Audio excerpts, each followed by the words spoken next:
Salam sejahtera, salam sehat dan tetap semangat. Jumpa kembali dengan saya David Gracia di channel David Gracia yang bercerita seputar dunia musik, people, dan lifestyle.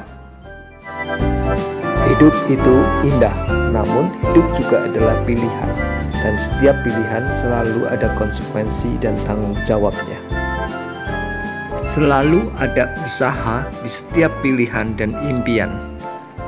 Dalam hidup ada dua hal yang tak dapat kita tentukan atau kita pilih dan inginkan, yaitu kelahiran dan kematian. Kita tidak dapat memilih orang tua yang melahirkan kita dan memilih tempat dan keluarga yang mana kita akan dibesarkan.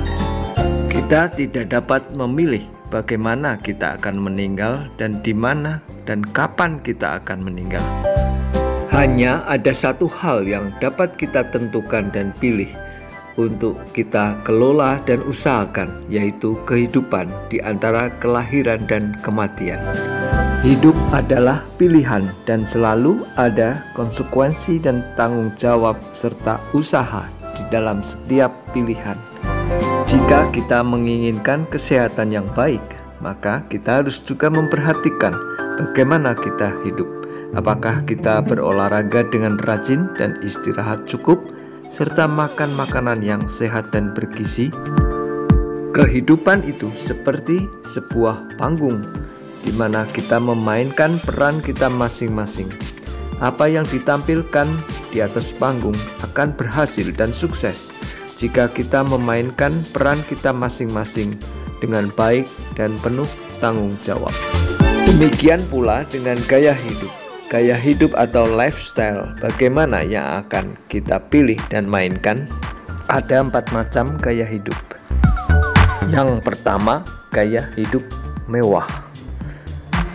Syarat untuk bergaya hidup mewah, dia harus super kaya. Dia harus berkelebihan harta yang bisa untuk biaya hidup sampai turunannya yang ke-7. Jika kamu memenuhi kriteria tersebut, maka kamu layak bergaya hidup mewah. Yang pertama, gaya hidup mewah. Orang yang memilih gaya hidup ini membeli dan memakai barang-barang yang tidak berdasarkan fungsinya, tapi lebih karena harga diri dan keinginan untuk pamer atau meniru orang lain. Kemungkinan akan terjadi lomba pamer kekayaan.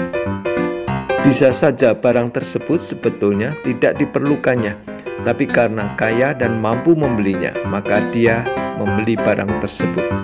Melakukan segala sesuatu dengan tanpa perhitungan. 2. Gaya hidup hemat. Yang bergaya hidup hemat biasanya berpenghasilan cukup dan tidak kaya secara berlebihan. Yang memilih gaya hidup hemat adalah orang yang melakukan sesuatu dengan perhitungan dan terkesan gigir atau pelit karena semua ada dalam perhitungannya. Tetapi sebetulnya hemat tidak sama dengan pelit. Sebetulnya yang dilakukan itu sesuai dengan kondisinya yang tidak mampu, sehingga segala sesuatu harus diperhitungkan. Berbeda dengan yang nomor 1, maka orang yang melakukan gaya hidup hemat akan melakukan action setelah berpikir panjang. Yang ketiga, gaya hidup boros.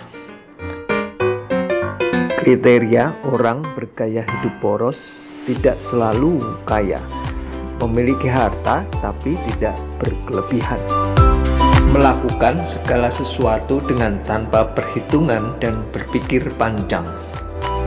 Dia akan membeli apa saja yang dia inginkan sekalipun harus dengan berhutang. Melakukan dulu, berpikir kemudian. Membeli berdasarkan keinginan dan bukan kebutuhan. Yang keempat atau yang terakhir, gaya hidup minimalis atau gaya hidup sederhana. Kriteria orang bergaya hidup minimalis: tidak selalu kaya dan tidak harus kaya, tapi yang penting mampu mengatur pengeluaran dengan baik dan efisien. Membeli sesuai dengan kebutuhan. Dilakukan dengan penuh perhitungan. Minimalis tidak identik dengan hemat loh. Biasanya mereka adalah investor yang berhasil memaksimalkan barang yang penting dan berguna, meminimalkan barang yang tidak perlu, tidak suka menimbun barang dan menduplikasi barang yang sudah ada, lebih memilih barang-barang yang lebih awet dan berkualitas sekalipun mahal harganya. Langkah awal untuk memulai hidup minimalis adalah dengan melakukan program dead cleaning, yaitu program pembersihan dengan menjual atau membuang barang-barang yang sudah tidak dipakai lagi. Mulailah dengan memilah-milah barang yang sama atau double dan yang sudah lama tak terpakai. Sisihkan kira-kira 1-2 bulan dalam satu dus untuk nantinya dibuang atau dijual atau diberikan kepada yang memerlukan. Harus ada tekad dan niat yang kuat untuk memulai gaya hidup minimalis. Manfaat gaya hidup minimalis: pikiran lebih tenang, efisiensi waktu, dan mempunyai space yang lebih lega dan lapang. Bisa saja orang yang bergaya hidup minimalis mempunyai jiwa sosial yang kuat, banyak berbagi dan membagikan apa yang dia punya buat orang lain yang kekurangan.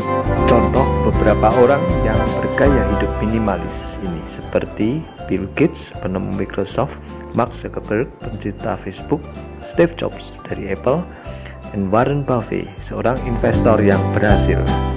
Jadi, gaya hidup mana yang Anda pilih dan inginkan? Silahkan tulis dalam komentar Anda. Apakah gaya hidup mewah, gaya hidup poros, gaya hidup hemat, atau gaya hidup minimalis? Pilihlah yang terbaik buat hidup Anda dan segeralah memulainya. The future starts today. Semoga bermanfaat. See you in next video. Thank you.